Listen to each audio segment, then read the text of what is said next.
Yes ready sir. ಎಲ್ಲರ ಬದುಕಿನಲ್ಲೂ ಒಂದೊಂದು ಕಥೆಗಳಿರುತ್ತವೆ.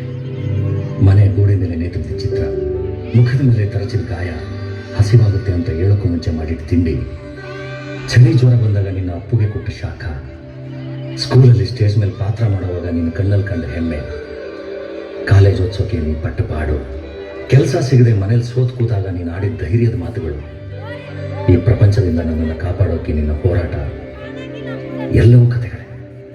ನಿನ್ನಿಂದ ಶುರುವಾದ ಕಥೆಗಳು. ನಿನ್ನದು ಅಂತ ಕಥೆ ಇತ್ತು ಅಥವಾ ನಿನ್ನ ಕಥೆಯನ್ನು ನನ್ನಲ್ಲೇ ಕಂಡುಕೊಂಡಿರು. ಅಮ್ಮ, ನಿನಗೆ ಥ್ಯಾಂಕ್ಸ್ ಹೇಳಿದ್ರೆ ಸಾಲತ್ತ, ಸಾರಿ ಕೇಳಬೇಕು.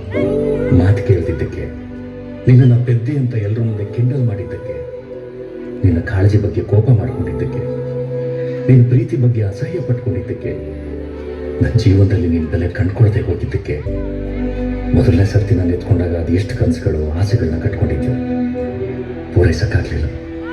ಎಲ್ಲದಕ್ಕೂ ಸಾರಿ. ನೀನು ಕ್ಷಮಿಸ್ಬಿಡ್ತೀಯ ಅಮ್ಮ ಅಲ್ವಾ?